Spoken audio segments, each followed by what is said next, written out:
Shalom, selamat pagi. Hari ini jumpa lagi dengan saya. Sebelumnya mari kita berdoa. Tuhan Yesus, terima kasih untuk pagi ini. Pagi ini kami mau buka hati kami buka segala rema kami. Biarlah apa yang sudah Tuhan taruh dalam lidah bibir hamba-Mu ini boleh merema dalam setiap jemaat yang mendengarkan.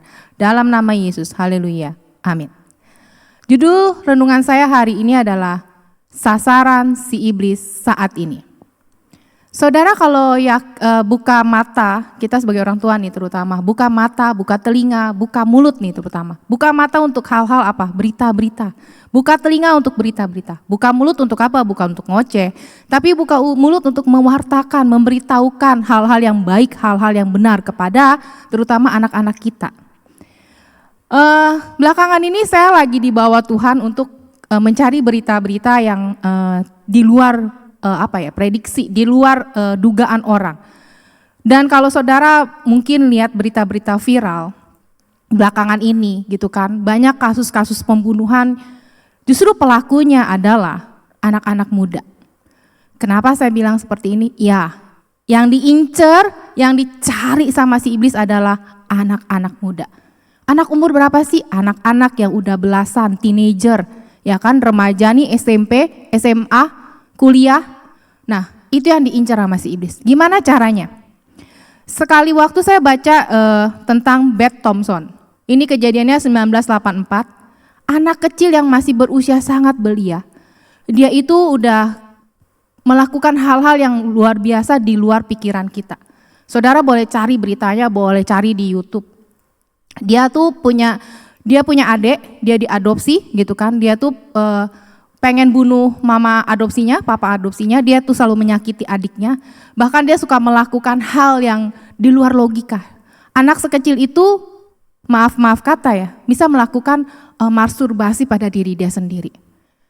Bayangin, anak di bawah 6 tahun. Tapi saudara, anak ini mengalami pertobatan, mengalami satu pemulihan.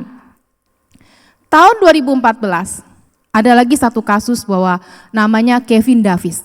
Saudara juga boleh cari. Kevin Davis seorang pria yang masih berusia 24 tahun kalau nggak salah. Dia lagi duduk dengan ibunya, ya kan. Ini saya baca ini aja saya sampai kaget. Dia duduk entah bagaimana dia tiba-tiba dia ngambil kabel game controller dia cekek mamanya dari belakang, dia tarik. Terus sesudah itu mamanya belum meninggal, dia pergi ke kamar, dia ambil palu, dia getokin pala mamanya berpuluhan kali, ada 20 kali lebih, sampai otaknya palanya kebuka. Sesudah itu mamanya belum mati, sama dia diseret ke kamar. Saudara tahu apa yang dilakukan? Otaknya dibuat main sama anak ini. Anak 24 tahun, seorang pria. Terus dia bilang sama polisi, itu teksturnya seperti squishy. Ketika dia lakukan itu, bahkan dia kehilangan keperjakaannya dengan jenazah mamanya. Anak ini melakukan hal yang tidak boleh dan tidak semestinya di luar nalar kita. Saudara, kenapa saya bawakan ini? Karena hal ini begitu kencang. Tuhan bilang, anak muda. Tuhan bilang anak-anak muda seperti busur panah. Tuhan akan pakai anak-anak muda. Karena apa? Di Yoel 2 ayat 28 Tuhan bilang, maka anakmu laki-laki dan perempuan akan bernubuat. Orang-orangmu yang tua akan mendapat mimpi. Teruna-terunamu akan mendapat penglihatan-penglihatan. Ini yang dipegang oleh si iblis. Oh, jadi Tuhan akan memakai anak-anak muda.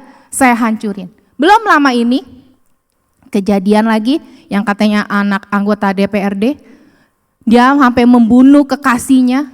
Saudara bayangin, ketika si kekasihnya ini udah terkapar di parkiran, ya. Dia yang videoin, dia yang nangis-nangis, seolah-olah bukan dia pelakunya. Kejadian lagi sebelumnya, yang di Thailand. Anak kecil 16 tahun, dia menembak-nembak sembarang orang. 2 orang meninggal. Kalau saudara cari-cari berita, anak-anak muda yang melakukan, anak-anak teenager, remaja yang melakukan ini. Apa peranan kita sebagai orang tua? Apakah kita menjadi orang tua yang tetap cengeng? Orang tua yang tetap meraung-raung meratapi nasibnya, ataukah kita orang tua yang bisa mengasih contoh, memberi teladan buat anak-anak kita? Ingat saudara, Masa depan anak kita, mau jadi apa anak kita, itu tanggung jawabnya pada kita. Bukan berarti saya membawakan ini saya tuh luput, tidak. Saya juga berjuang, saya juga fight untuk anak-anak saya. Saya juga tetap setiap hari rebut mereka dari tangan si iblis. Cover mereka. Tapi kalau saudara hidupnya aja urakan, hidupnya aja masih kayak orang demam, panas, dingin, ya kan? Tuhan aja bilang kalau yang suam-suam kuku akan Tuhan lepein. Kalau udah kata lepein itu saudara, berarti apa? Kalau saudara dapat makanan gak enak, bikin enek, saudara akan lepein kan? Sama seperti itu.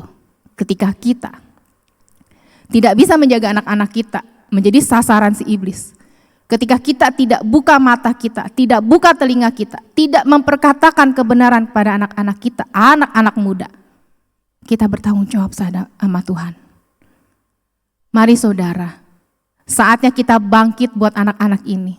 Saatnya anak-anak muda juga, kalian yang melihat, buka mata, eratkan diri kalian dengan Tuhan. Jangan pikir Tuhan itu gak nolong aku, Tuhan itu gak ngerti aku, papa mama tuh gak ngerti aku. Tapi Tuhan ngerti loh. Kalian nangis sama Tuhan, Tuhan tolong papa mama saya. Tuhan tolong jamah papa mama saya. Jangan juga tuntut papa mamanya harus menjadi papa mama yang ideal. Ya kan? Kalian anak-anak muda harus bisa. Aku nih fungsinya apa nih? Nubuatan Tuhan, dia janji Tuhan buat aku tuh apa? Aku tuh busur panah. Tuhan bilang aku seperti busur panah. So, anak-anak kalau nonton film-film jagoan ya kan, ada orang melemparkan pakai busur panah. Kalian seperti itu, melesat dengan cepat. Mari saudara, pagi ini, jangan biarkan diri anak-anak menjadi sasaran si iblis. Mari kita berdoa.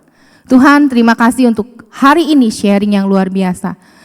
Pakailah Tuhan setiap anak-anak muda, cover Tuhan di dalam nama Tuhan Yesus. Setiap anak-anak muda Tuhan, mereka ada di dalam tangan Tuhan. Tuhan, hal-hal apa yang mungkin merebut mereka dari tangan-Mu saat ini kami rebut kembali di dalam nama Tuhan Yesus. Pegang mereka, hidup mereka Tuhan, pergaulan mereka Tuhan, apapun itu, dalam nama Yesus. Karena anak-anak ini adalah teruna-terunamu yang sudah dinubuatkan. Terima kasih Yesus, haleluya, amin. Terima kasih, Tuhan Yesus memberkati.